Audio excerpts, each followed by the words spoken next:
ఎక్కిరాల కులాంబోధి విధుం ఆనందరూపిణం అనంతార్యతనూజాతం కృష్ణం వందే జగద్గురుం.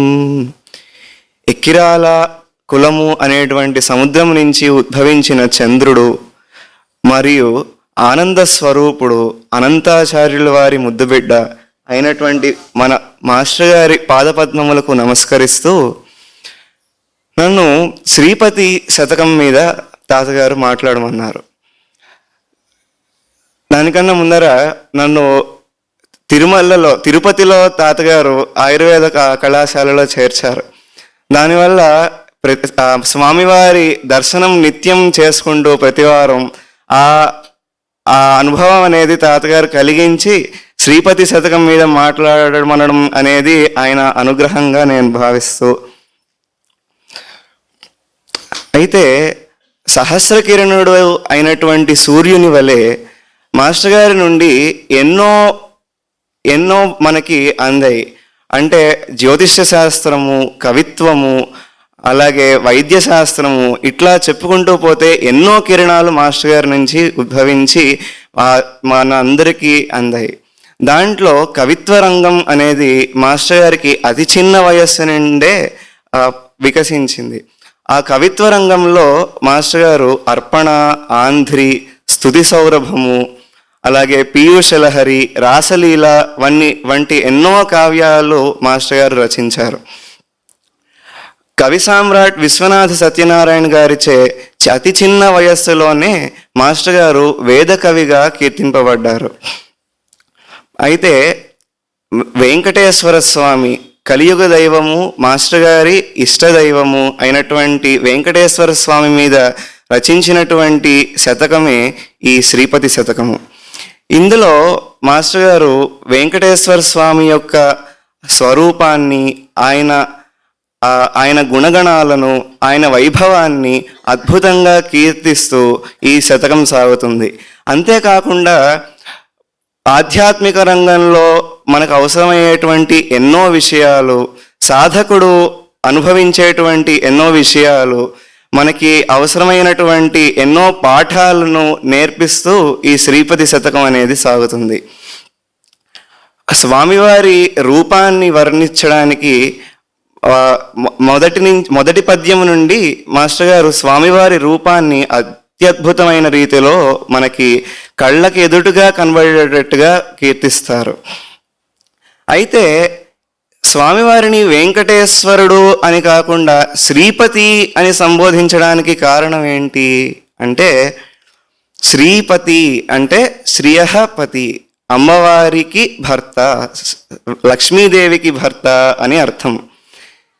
అలా ఎందుకు కీర్తించాలి? సూటిగా స్వామివారిని మనం కీర్తించలేమా అంటే, వందే శ్రీ రాధికాం దేవీం బృందారణ్య విహారిణీం యస్యాః కృపాం వినా కోపి న కృష్ణం జ్ఞాతుమర్హతి. యస్యాః కృపాం వినా కోపి న కృష్ణం జ్ఞాతుమర్హతి. అమ్మవారి దయలేనిదే అసలు స్వామివారిని మనం చేరుకోలేం కదా. జ్ఞాతుమర్హతి నా జ్ఞాతుమర్హతి, అసలు తెలుసుకోలేం కూడా అట స్వామివారిని, అమ్మవారి దయలేనిదే. కాబట్టి శ్రీపతి అని స్వామివారిని కీర్తిస్తే ఆయనకి చాలా ప్రీతిట. అందుకనే స్వామివారి రూపాన్ని కూడా, ఆయన రూపాన్ని చూస్తే ఏం గుర్తొస్తుంది అన్నారు మాస్టర్ గారు మొట్టమొదటి పద్యంలో, శ్రీనయనాంచలాంజన రుచి స్ఫురణం బగురూపమంది మాధ్యానమునందు శబ్దగుణమంటుచు కన్బొమలే ధనుస్సుగా మానస కృష్ణి ఇంద్రియదమంబగురీతిని బాణముష్టిగా నీ నిజరూపయోగరస నిత్యత దర్శనమిమ్ము శ్రీపతి. శ్రీ నయనాంచలాంజన రుచి స్ఫురణం బగురూపమంది. స్వామివారిని నల్లని వాడు అంటారు భాగవతంలో. ఆ నల్లని శరీరం చూస్తేట అమ్మవారి కొనలలో ఉండేటువంటి కాటుక రంగు గుర్తొస్తుందట. దీనిని వివరిస్తూ పున్నయ్య శాస్త్రి తాతగారు చెప్తారు, స్వామివారు పురుషుడు, అమ్మవారు ప్రకృతి. పురుషుడు అనే ఆయనకి ఆకృతి ఉండదు. అయితే ఈయనకి ఎంత అద్భుతమైనటువంటి ఆకృతి ఎక్కడి నుంచి వచ్చిందిట? అమ్మవారు ఎల్లప్పుడూ స్వామివారినే కదా చూస్తూ ఉండేది. అలా చూస్తూ ఉన్నప్పుడు అమ్మవారి కన్ను కొనలలోంచి ఆ కాటుక, నల్లని కాటుక ప్రవహించి ఆ రూపం స్వామివారికి వచ్చిందిట. అంత అందమైనటువంటి రూపం. అందుకని శ్రీనయనాంచలాంజన రుచి స్ఫురణం బగురూపమంది అన్నారు. అంతేకాకుండా ఆయన రూపం ఎట్లా ఉంటుందిట? శ్రీ మన్మోహన మోహనాంగ సుషమా స్నిగ్ధాంబుదశ్యామలా ప్రేమా పూర్ణ కటాక్ష వీక్షణ మనఃప్రీతి ప్రమాణంబుగా నీ మాంగళ్య పదారవింద నఖకాంతి జ్యోత్స్నికల్ సోకగా శ్రీ మాధుర్య భవన్ మహామహిమ నే సేవించదన్ శ్రీపతి. ఈ విధంగా స్వామివారి రూపాన్ని వర్ణించాల్సినప్పుడల్లా మాస్టర్ గారు శ్రీ అన్న పదాన్ని వదిలిపెట్టలేదు ఎక్కడ. ఈ విధంగా స్వామివారి రూపాన్ని పరిచయం చేసి, అసలు మొదట దేవతా స్వరూపాన్ని ధ్యానించేటప్పుడు పాదాల నుండి శిరస్సు దాకా ధ్యానించాలి అని చెప్తారు పెద్దలు. ఆ పాదాల గురించి మాస్టర్ గారు ఏం చెప్పారు? జలజాతంబుల కంటే కోమలములై స్వామిత్వ చిహ్నంబులై. ఆ పాదాలు జలజాతంబులు అంటే పద్మాల కంటే కోమలంగా ఉంటాయట. అలాగే ఈ సకల జగత్తు మొత్తానికి స్వామిత్వం వహించాయట. సకల జగత్తు మొత్తానికి స్వామిత్వం వహించడం ఏంటి అంటే, పాదోస్య విశ్వభూతాని త్రిపాదస్య అమృతం దివి అని మనం పురుష సూక్తంలో చదువుకుంటాం. ఈ సకల జగత్తు స్వామి యొక్క పాదముట, అంటే స్వామిలో ఒక పాద భాగము. అయితే ఈ విధంగా స్వామివారి పాదాలను వర్ణించి, ఆ పాదాలు మన దగ్గర ఉన్నాక మనకి ఇంకేం భయము? ఎటువంటి పాదాలటవి? ఏ పాదాబ్జరజంబు వేదతతియౌ ఏ పాదంబులందే పై చిందిన తేనె జన్హుసుతయౌ ఏ పాదంబుల్ ముక్తికిన్ సోపానం ములు భక్త కోటికి అవెనీ సొంపారు పాదాబ్జముల్ మా పాలంగలవు ఇంకెట్టి భయముల్ మాకేటికో శ్రీపతి. అటువంటి పాదాలు మన చెంత ఉండగా ఇంకా మనకేంటి భయం అంటారు మాస్టర్ గారు. అయితే స్వామివారిని మనందరం తిరుమల వెళ్ళి దర్శించుకున్నాం. ఒకసారి కళ్ళు మూసుకుని స్వామివారి రూపాన్ని మనం తలుచుకుంటే ఎలా మనకి ప్రత్యక్షం అవ్వాలంటే, ముందర కనులన్ మూసిన శంఖ చక్రవర సాంగ స్ఫార కౌమోదకీ వనమాలా భయ దివ్య చిహ్నిత రుచుల్ వర్షాబ్ధి గర్భంబునందున బాలారుణ రశ్మి మంజులముగా దూగాడు పీతాంబరంబు అనిదం పూర్వమనుక్షణంబు నిలచున్ ప్రాణస్థమై శ్రీపతి. ఎలా ప్రత్యక్షం అవుతుందట స్వామివారి రూపము? కనులన్ మూసిన శంఖ చక్ర వర సాంగ స్ఫార కౌమోదకి. స్వామివారి శంఖము, చక్రము, వరదహస్తము, అభయహస్తము, కౌమోదకి, వనమాల, ఈ అన్ని దివ్య చిహ్నాలతో స్వామివారి రూపం మనకి కనబడుతుంది. అయితే స్వామివారి పీతాంబరం ఉంటుంది కదా, ఆ పీతాంబరాన్ని వర్ణిస్తూ మాస్టర్ గారు అంటారు, వర్షాబ్ద గర్భంబునందున బాలారుణ రశ్మి మంజులముగా దూగాడు పీతాంబరంబు. ఇప్పుడే వర్షం పడుతుంది అన్నప్పుడు ఆకాశంలో నల్లని మబ్బులు కమ్మి ఉంటాయి. ఆ నల్లని మబ్బుల మధ్యలో అప్పుడే ఉదయించిన సూర్యుడు ఉంటే ఎలా ఉంటుంది? అలా నల్లని శరీరం మీద ఆ పీతాంబరం అలా ఉందిట. స్వామివారిని కూడా నారాయణ తీర్థుల వారు నీలమేఘ శరీరుడు అంటారు కదా. సో ఆ నల్లని ఆ తనువు మీద ఆ పీతాంబరము బాలారుణ రశ్మి మంజులముగా ఉందిట. అటువంటి స్వామి రూపము అనిదం పూర్వము అనుక్షణం నిలచున్ ప్రాణస్థమై శ్రీపతి అని మాస్టర్ గారు వర్ణిస్తారు. స్వామివారి రూపాన్ని దర్శించుకోగానే మనకి మొదట దూరం నుంచి, అంటే గరుడుల వారు ఉంటారు కదా, గరుడుల వారి నుంచి కూడా మనకు స్వామివారిని చూడంగానే మనకి మొట్టమొదట కనబడేది ఆయన ఊర్ధ్వపుండ్రం. అంత పెద్దగా దూరం నుంచి కూడా చక్కగా మెరిసిపోతూ కనబడుతుంది ఆ ఊర్ధ్వపుండ్రం. ఆ ఊర్ధ్వపుండ్రాన్ని చూడంగానే మనకి ప్రశాంతత చేకూరుతుంది. దాన్ని వర్ణిస్తూ మాస్టర్ గారు అంటారు, ఎట్లా ఉందిట ఊర్ధ్వపుండ్రము? ముసరుచు కోటి పూర్ణిమలు మూగి ఒకే పరిజిక్క చిక్కనై వెసమెసగున్నయా తరిపి వెన్నెల ముద్దలు దిద్దినట్లు నీ ముసి ముసి నవ్వు మోమునకు ముద్దులు కూర్చడి ఊర్ధ్వపుండ్రముల్ విసరెడు కాంతి నా హృదయ వేదన బాపెడుగాక శ్రీపతి. కోటి పూర్ణిమల నుండి వచ్చినటువంటి ఆ వెన్నెలని ముద్ద చేసి ఆ ముసిముసి నవ్వుల మోముట, మనం దగ్గర నుంచి స్వామివారిని చూస్తే ఆ ముసిముసి నవ్వులు చూసేటప్పటికీ అసలు మనకి ఇంకా ఏమీ ఉండదు, మన మనస్సులో బ్లాంక్ అయిపోతుంది మొత్తం. ఆ ముసిముసి నవ్వులు మోముకు ముద్దులు కూర్చేడి ఊర్ధ్వపుండ్రముల్, ఎంత ముద్దుగా ఉంటుంది ఆయన ముఖం ఆ ఊర్ధ్వపుండ్రంతో. ఆ ఊర్ధ్వపుండ్రం వెదజల్లేటువంటి చల్లటి కాంతి మనందరి హృదయ వేదన బాపెడుగాక అని మాస్టర్ గారు ఈ పద్యంలో అత్యద్భుతంగా ప్రార్థిస్తారు. ఈసారి మనం ఎవరు తిరుమల వెళ్ళినా స్వామివారి ఊర్ధ్వపుండ్రాన్ని చూడంగానే ఈ పద్యం గుర్తుకు రావాలి వాస్తవ.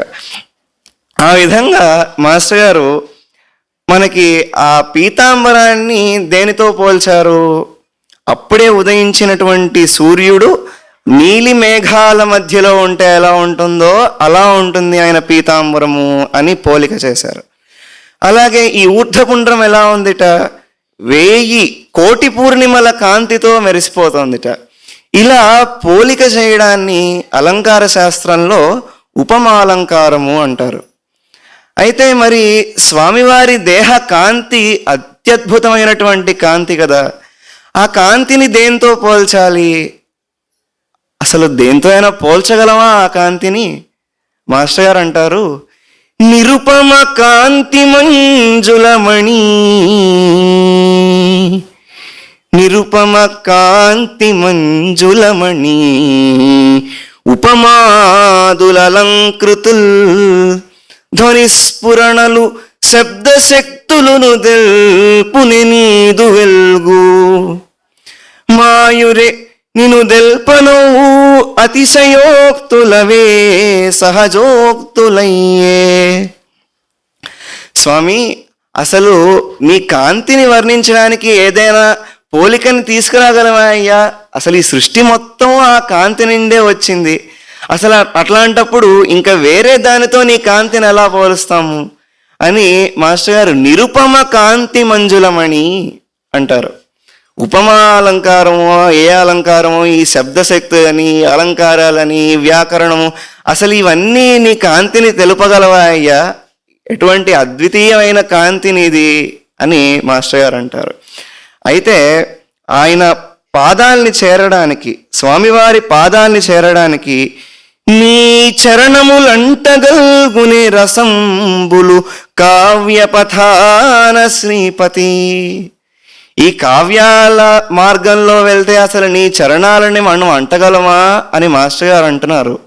కానీ నాకు అనిపిస్తుంది శ్రీపతి శతకం మార్గంలో వెళ్తే తప్పనిసరిగా మనం స్వామివారి పాదాలని చేరుకుంటాము అని.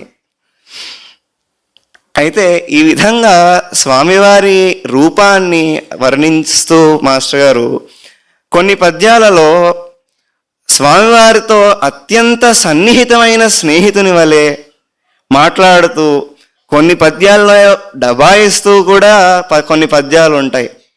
ఎట్లాంటివి ఆ పద్యాలు అంటే, ఒక పద్యంలో అంటారు, ఏవా నిన్గొని ఉద్ధరించుటకు నీవీ కొండపై నెక్కితివో దేవా. ఎవండి ఉద్ధరించడానికి ఎక్కేవయ్యా నీవి కొండపైకి? నీ ఒక మోటు దేవుడవు కావే. ఎందుకుట మోటు దేవుడు? తల్లి ఏ రీతిగా నీ ఉన్నట్టి నగాగ్రమెక్కిదిగో, పోనీ సాటి వేల్పట్లుగా నీ ఆమెన్ తలపైన పెట్టుకొని మన్నింపగదే శ్రీపతి. మోటు దేవుడు అని ఎందుకన్నారు అంటే, అమ్మవారేమో కింద ఉంటారయ్యే, ఆయనేమో 7 కొండలెక్కి కూర్చున్నాడు.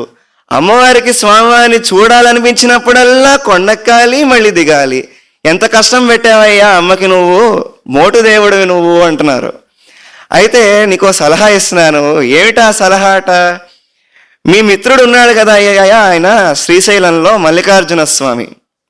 పోనీ సాటి వేల్పట్లుగా నీవామెన్ తలపైన పెట్టుకొని, ఆయన గంగాదేవిని తల మీదే పెట్టుకున్నాడు. నువ్వు కూడా అట్లాంటిది ఏమైనా చేయొచ్చు కదా, మా అమ్మకి కాస్త సులువుగా ఉంటుంది అప్పుడు అంటున్నారు మాస్టర్ గారు. ఇంత చమత్కారంగా ఈ పద్యం కనిపించినప్పటికీ ఇందులో సాధనా రహస్యం ఎంతో ఉంది అని పున్నయ్య శాస్త్రి తాత గారు ఈ పుస్తకంలో మనకి చెప్తారు. అమ్మవారు మూలాధార శక్తి స్వరూపిణి. స్వామివారు ఆ మూలాధార శక్తి సహస్రారంకి చేరినప్పుడు వచ్చేటువంటి ఆయన వెలుగు. 7 కొండలేమో మన చక్రాలు, షట్చక్రాలు దాటి సహస్రారం అనే 7వ కొండ మీద స్వామివారు ఉంటాడు. అమ్మవారు మూలాధార శక్తిగా ఉంటుంది. అంటే ఆ సాధకులు అప్పుడే సాధనని మొదలెట్టినప్పుడు మూలాధారం నుండి పైకి చేరాలి కాబట్టి అది సూచిస్తున్నది మనకి అమ్మవారు వెంకటేశ్వర స్వామి. అదే శక్తి ఆ సహస్రారాన్ని చేరి అక్కడి నుంచి ఆ అనుగ్రహ వర్షం కురిపిస్తున్నది మల్లికార్జునుడు శ్రీశైలంలో ఉన్నటువంటి రూపము అని మనకి పున్నయ్య శాస్త్రి తాత గారు వర్ణిస్తారు ఈ పుస్తకంలో. ఎంత చమత్కారంగా కనిపించే పద్యంలో ఎంత లోతైన సాధనా రహస్యాన్ని ఇమిడ్చారు మాస్టర్ గారు. ఇదే విధంగా ప్రతి పద్యంలోనూ మాస్టర్ గారు సాధనా రహస్యం ఏంటి, రోగ రహస్యాలేంటి, న్యాస విద్య ఏంటి, ఇట్లా ఎన్నో విషయాల్ని మనకి ఒక్కొక్క పద్యంలో మాస్టర్ గారు చెప్తారు. అయితే ఇంకొక పద్యంలో మాస్టర్ గారు చమత్కారంగా అంటారు, నన్ను లాలించినను కోపగించినను ఆనందం నాకయ్యే. స్వామి, నువ్వు నన్ను లాలించినా కోపగించినా నాకు ఆనందమేనయ్యా. స్వామి లాలించడం అంటే ఏంటి? మామూలుగా మన జీవితంలో ఎప్పుడైనా మనకి మంచి సంఘటనలు ఎదురైతే స్వామివారు ఎంత దయ చూపించారు మన మీద, అసలు పరమాత్మ అనుగ్రహం అంతా మన మీదే ఉంది అనుకుంటాం. అదే ఏదైనా చిన్న కష్టం వచ్చిందనుకోండి, మనం చేసిన తప్పుల వల్లే దేవుడు ఎంత శిక్ష పెట్టాడు నాకు అనుకుంటాం. కానీ ఈ సందర్భం వచ్చినా సరే, అంటే మనకి మంచి వచ్చినా సరే మనకి కష్టం వచ్చినా సరే రెండిటిని ఒకేలాగా తీసుకోగలగడం రావాలి. మాస్టర్ గారు అంటున్నారు, నన్ను లాలించినను కోపగించినను ఆనందం నాకయ్యే. కానీ కష్టాలు రాకుండా చూసుకోవయ్యా అని మరి ప్రార్థిస్తాం కదా. మాస్టర్ గారు దాన్ని చాలా చమత్కారంగా చెప్పారు. ఎలాగంటే, అయినను దీనావన పుణ్యకార్య రచనా నైపుణ్యమందున నీకెన్నడు అప్రతిష్టకి రవౌ దోషంబు ప్రాప్తించినన్ విను. నాస్తిక్యము హెచ్చు బ్రోవుమునను నీకోసమై శ్రీపతి. స్వామి, నీ దగ్గరికి ఎవరైనా వచ్చి సకృదేవ ప్రపన్నాయ తవాస్మీతి చ యాచతే అభయం సర్వభూతేభ్యో దదామి ఏతత్ వ్రతం మమ అని చెప్పావు కదయ్యా రామావతారంలో.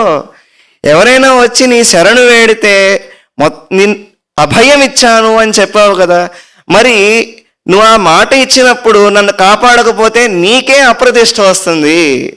కాబట్టి నన్ను కాపాడవయ్యా. అసలే నాస్తిక్యం ఎక్కువైపోయింది, కాబట్టి నీకోసమే నన్ను కాపాడుకో స్వామి నువ్వు అంటున్నారు మాస్టర్ గారు.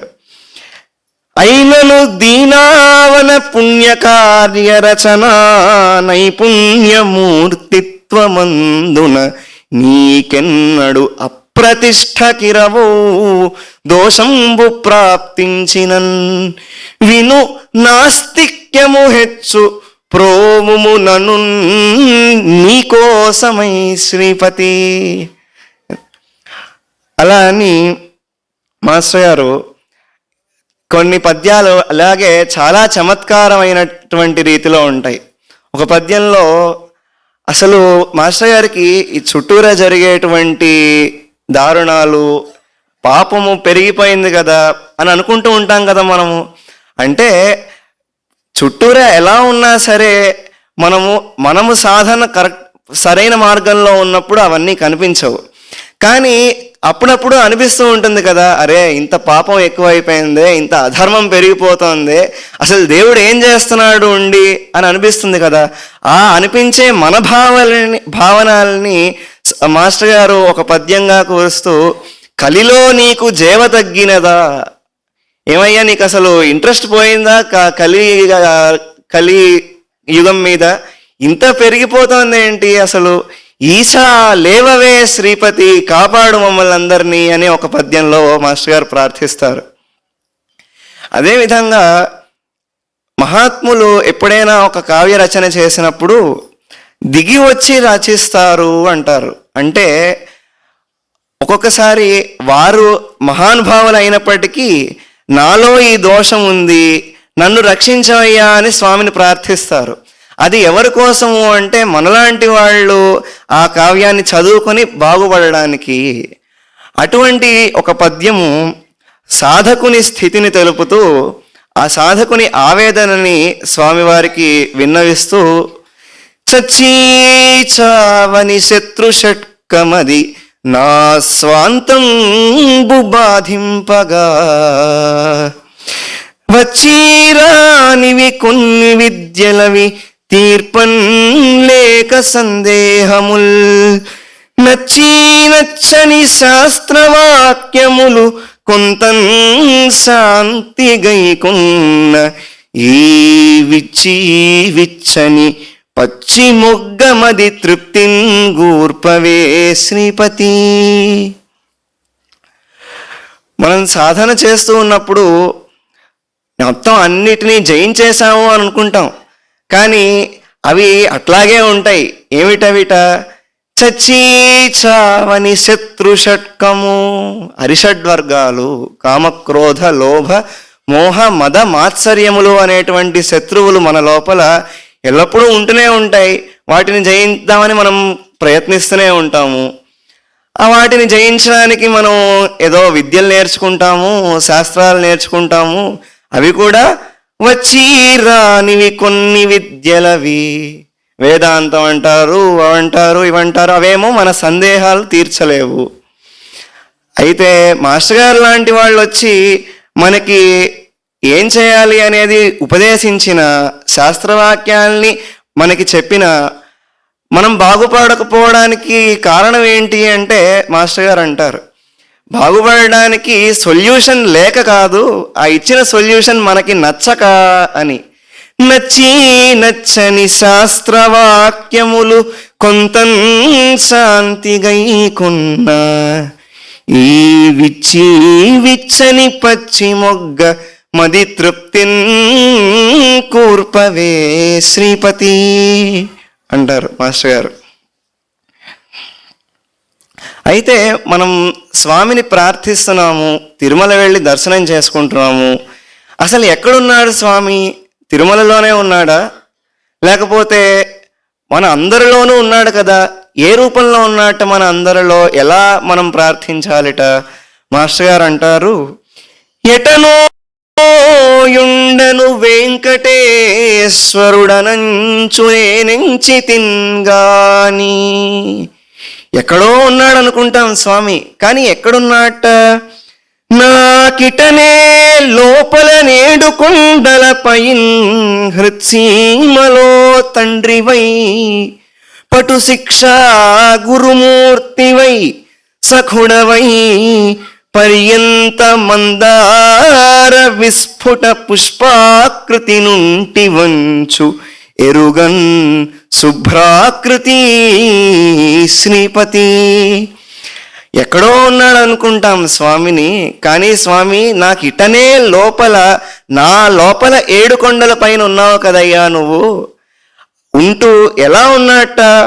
తండ్రివై, పటు శిక్షా గురుమూర్తివై, సఖుడవై, ఇన్ని రూపాల్లో నన్ను ఎల్లప్పుడూ కాస్తూ ఉన్నావని నేను తెలుసుకోలేపానయ్యా స్వామి అంటున్నారు మాస్టర్ గారు.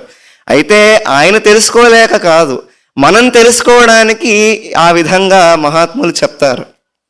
అయితే నా లోపల 7 కొండల్లో అన్నారు కదా, నాకు ఇటనే లోపల 7 కొండల పైన్ అన్నారు.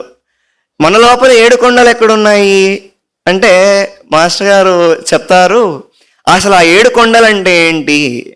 సప్తం వ్యాహృతులేడు కొండలుగా నా స్వాంతంబు గర్భాలయోద్దీప్తత్వత్పదపీఠి, నాదు ముఖమే దివ్యత్వదీయానన ప్రాప్తి నిత్యముగాంచునద్దముగా, నా పంచేంద్రియాల్ దివ్యలై తప్తాఘంబగు ప్రజ్ఞ అర్చకునిగా భావించదన్ శ్రీపతి.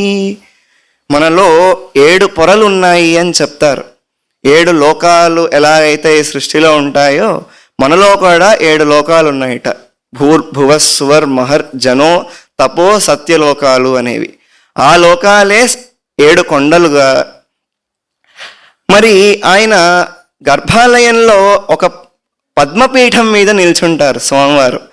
ఆ పద్మపీఠం ఏంటిట? నా స్వాంతంబు గర్భాలయోద్దీప్త త్వత్పదపీఠి.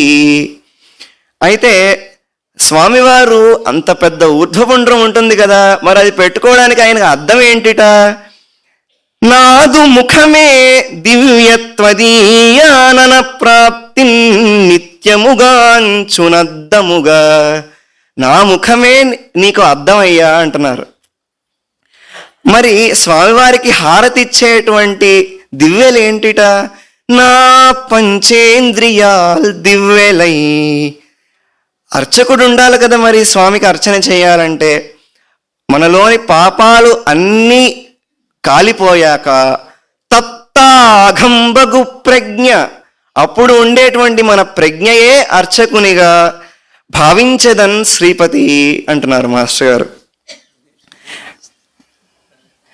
అయితే ఇంత అద్భుతంగా మాస్టర్ గారు ఆ స్వామివారి గురించి వర్ణన చేస్తూ, పదముల్ వర్ణన చేయరాని నిన్నునే వర్ణింపగా భూని నా మది అల్పత్వము బయట పెట్టితి అంటారు ఒక పద్యంలో.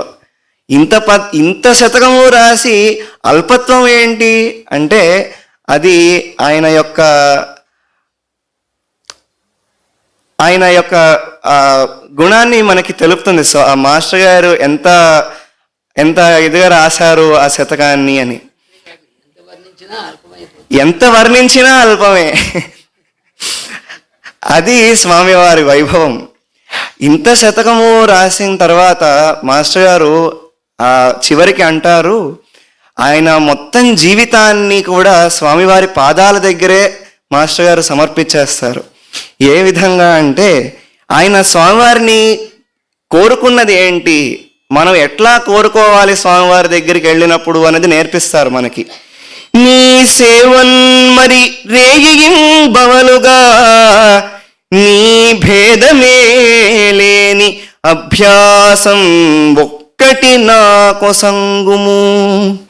ఇక నా వ్యాసంగమెల్లన్ త్వదీయా సంగం బుగజేసి నాదు దినచర్యా భాగమే నీదు సేవాశక్తిన్ గని నేను లేని బ్రతుకే అధ్యాసమో శ్రీపతి.